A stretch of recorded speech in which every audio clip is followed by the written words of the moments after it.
Ano kayang pakiramdam habang kayo'y nakahiga sa yaman? Kami nagsisiksikan, kami nilulunod sa baha ng inyong kasalanan. Kami nagbabayad ng buwis, pinaghirapan dugot, pawis. Ngunit bakit ninanakaw lang?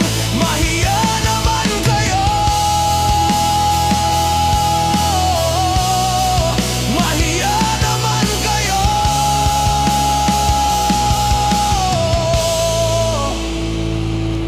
Ano kayang pakiramdam ng kontraktor na nakaupo sa mamahaling kotse?